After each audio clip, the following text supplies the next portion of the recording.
আসসালামু আলাইকুম সুপ্রিয় শিক্ষার্থীরা, ইউকে কোচিং এর পক্ষ থেকে সবাইকে স্বাগত জানাচ্ছি।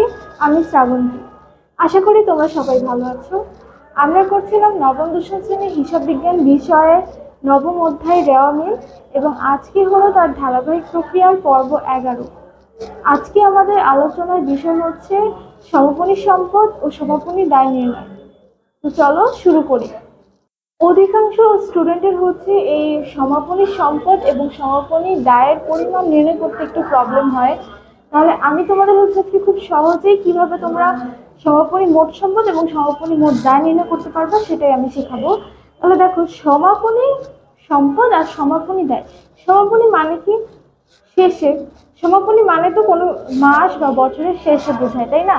তাহলে সমাপনী মোট সম্পদ দ্বারা এখানে আমাদের বুঝাইছে যে বছরের শেষে আমাদের সম্পদ কতগুলো আছে আর বছরের শেষে আমার মোট দায়ের পরিমাণটা কত আছে। তাহলে এই দুইটা হচ্ছে আমাদেরকে নির্ণয় করতে হবে। মানে তুমি তোমার প্রশ্নের মধ্যে যতগুলো সম্পদ আছে সব সম্পদগুলো একসাথে যোগ করে দিবে, যতগুলো দায় আছে সব দায়গুলো একসাথে যোগ করে দিবে, তাহলেই তোমার প্রশ্নের অ্যান্সার হয়ে যাবে। এমনিতে এখানে আলাদা করার কিছু নেই যে এটা চলতি সম্পদ, এটা স্থায়ী সম্পদ, ঠিক আছে? এখানে আলাদা করার কিছু নাই। এখানে স্থায়ী চলতি যত ধরনের সম্পদ আছে সব সম্পদগুলো আমার সমাপনী মোট সম্পদে যাবে, এবং দীর্ঘমেয়াদী দায়, চলতি দায়, যত ধরনের দায় আছে সব আমার এই সমাপনী মোট দায়ে যাবে। মানে এক কথায় আমার কতগুলো সম্পদ আর কতগুলো দায় আছে ওটাই হচ্ছে আমাদেরকে নির্ণয় করতে হবে আমার অঙ্কের মধ্যে, ঠিক আছে? তাহলে দেখো, এখানে আমি হচ্ছে প্রথমে একটা উদ্দীপক পড়ি। সিনথিয়া এন্টারপ্রাইজে 2017 সালের 31 ডিসেম্বর তারিখের কতিপয় হিসাবের উদ্ধৃত নিম্নরূপ: মূলধন 1,85,000, অনুত্তীর্ণ বীমা 10,000, সঞ্চয়পত্র 1 লক্ষ, বকেয়া ভাড়া 12,000, অনাদায়ী কমিশন 30,000, অনুপার্জিত রেভিনিউ 8,000, সাপ্লাই খরচ 34,500, ডাক ও তার 22,800, মণিহারি 5,000, উপযোগ খরচ 76,000, সেবা আয় 1,55,000, ব্যাংক ঋণ 1 লক্ষ, বাণিজ্যিক খরচ 1,30,000, প্রাপ্য হিসাব 25,000, অভিকর 38,700, প্রদেয় বিজ্ঞাপন 12,000। এরপরে এটার খ নম্বর প্রশ্নে বলেছে যে সিনথিয়া এন্টারপ্রাইজের সমাপনী সম্পদ ও সমাপনী দায়ের পরিমাণ নির্ণয় করো। আমরা শুধু খ নম্বরটা করবো, মানে এখান থেকে আমরা সমাপনী সম্পদ আর সমাপনী দায়ের পরিমাণটাই নির্ণয় করব। তাহলে যেহেতু দুইটা অ্যান্সার চাইছে, যে সমাপনী সম্পদ এবং সমাপনী দায়, তাহলে আমরা প্রথমে হচ্ছে সমাপনী সম্পদটা বের করব। তাই সমাপনী সম্পদের জন্য আমরা টাইটেলটা দিব যে সমাপনী মোট সম্পদ সমূহ, ঠিক আছে? তাহলে দেখো, এখানে আমি আগে টাইটেলটা দিই সমাপনী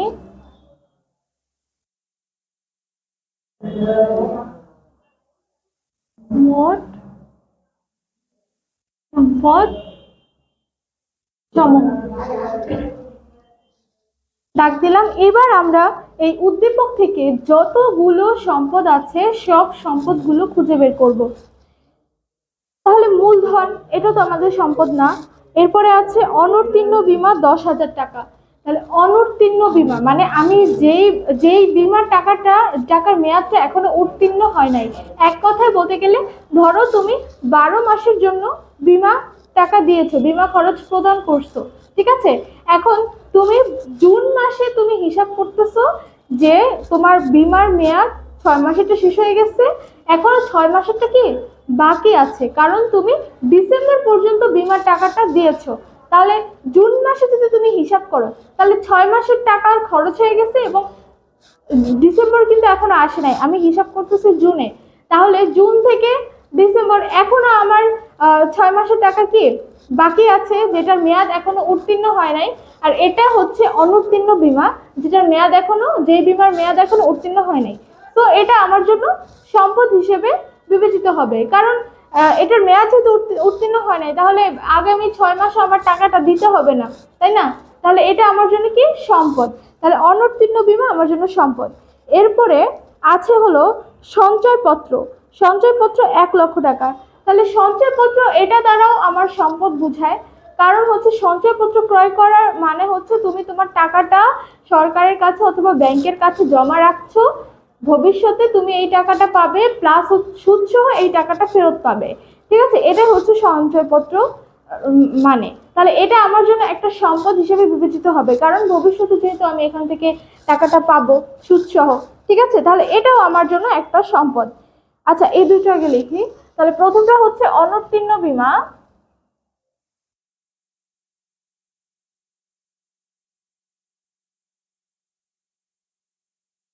অনুত্তীর্ণ বীমা 10,000।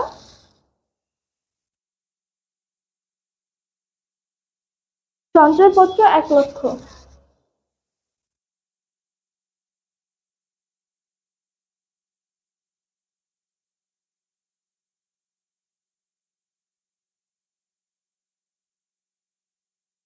এরপরে আছে বকেয়া ভাড়া। বকেয়া ভাড়া তো আমার সম্পদ না, কারণ বকেয়া কথা লেখা আছে খরচের আগে, ভাড়া হচ্ছে খরচ, আর খরচের বকেয়া হচ্ছে আমার জন্য দায়।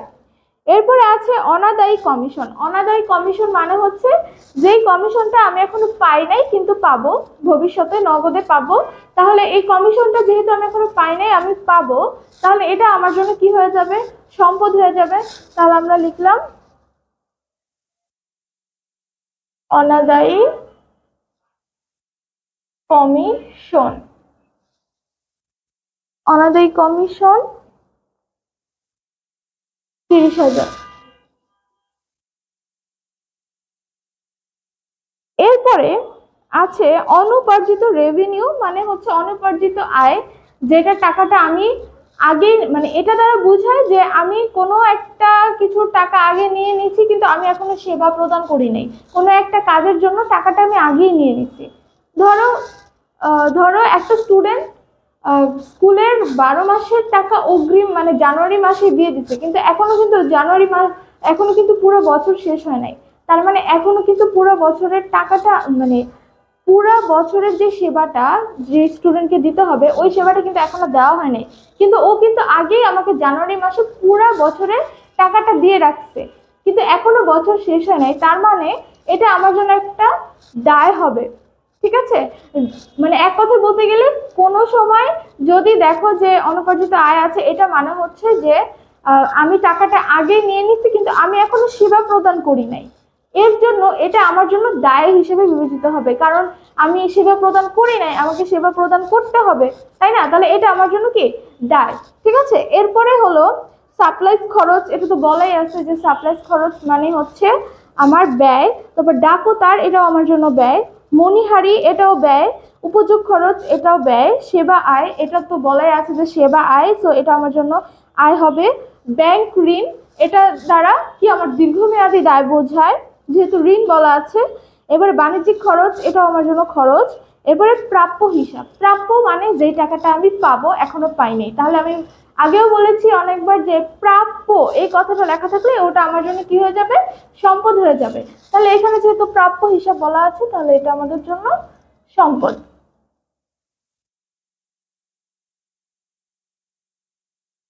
প্রাপ্য হিসাব 25,000। এরপরে আছে অভিকর, এটা আমার জন্য ব্যয়। আর আছে প্রদেয় বিজ্ঞাপন, এটা আমার জন্য দায়, কারণ বিজ্ঞাপনের আগে প্রদেয় লেখা আছে, তাহলে কোনো খরচের আগে যদি প্রদেয় কথাটা লেখা থাকে তাহলে ওটা আমার জন্য চলতি দায় হয়ে যায়। এটা আমি তোমাদের চলতি দায়ে বুঝিয়েছিলাম। তাহলে দেখো এই অঙ্কে এখানেই, মানে এই কয়টাই আমার সম্পদ আছে। তাহলে দেখো এক কথায় আমার অঙ্কের মধ্যে যতগুলো সম্পদ আছে সবগুলো সম্পদ যাবে সমাপনী মোট সম্পদের মধ্যে, কোনো আলাদা করতে হবে না যে এটা দায়, মানে এটা দীর্ঘমেয়াদী সম্পদ, এটা চলতি সম্পদ, এরকম আলাদা করতে হবে না। শুধু তোমরা টাইটেল দিবা, টাইটেল দেওয়ার পরে যতগুলো সম্পদ আছে সবগুলো একসাথে লিখে এখন কি করে দিবা, যোগ করে দিবা। তাহলে এখন এগুলো আমরা যোগ করি।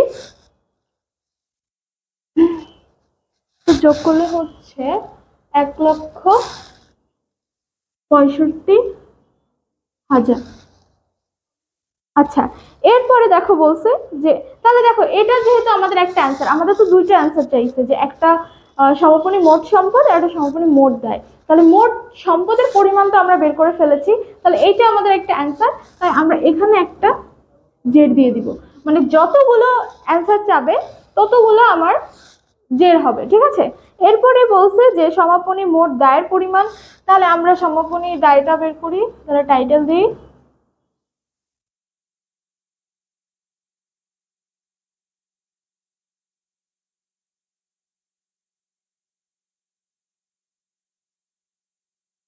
সমাপনী মোট দায় সমূহ। এবার আমরা এখান থেকে যতগুলো দায় আছে সবগুলো দায় বের করি। তাহলে আমরা একটু আগে দেখেছিলাম যে বকেয়া ভাড়া, এটা আমার জন্য দায় ছিল, কারণ ভাড়া এখন আমি দেই নাই, দিতে হবে, তো এটা আমার জন্য দায়। তো লিখি বকেয়া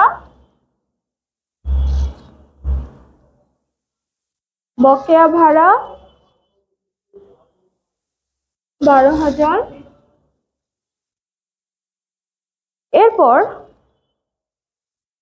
এরপরে আছে অনাদায়ী কমিশন, যেটা এখানে চলে গেছে। এরপরে আছে অনুপার্জিত রেভিনিউ বা অনুপার্জিত আয়, যেটা আমি একটু আগে বলেছি যে এটা আমার জন্য দায়। তাহলে আমরা এটাও লিখে ফেলি।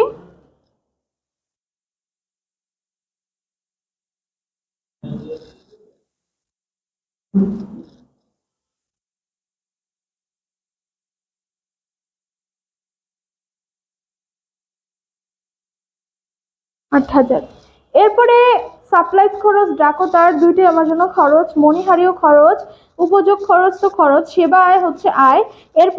এরপরে দায় আছে হচ্ছে ব্যাংক ঋণ, এটা আমাদের জন্য দায়।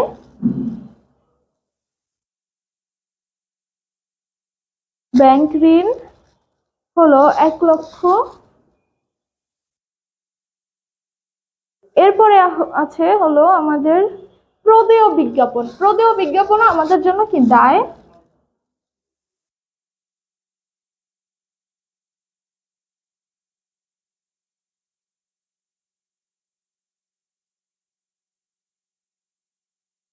বারো হাজার। তাহলে এখানে আমাদের শেষ, তাই আমরা হচ্ছে দাগ দিয়ে দিই। এবার আমরা এটা যোগ করি, তাহলে যোগ করলে হয় 1,32,000। লক্ষ, হ্যাঁ হ্যাঁ 32,000। 1,32,000 হচ্ছে আমাদের সমাপনী দায়ের অ্যান্সার। তাহলে এই হচ্ছে আমাদের সমাপনী সম্পদ ও সমাপনী দায়ের পরিমাণ নির্ণয় করা। তাহলে আশা করি তোমরা বুঝতে পেরেছো। তাহলে এভাবেই হচ্ছে আমরা সমাপনী সম্পদ ও সমাপনী দায়ের পরিমাণ নির্ণয় করব। তো এই পর্যন্তই। নেক্সট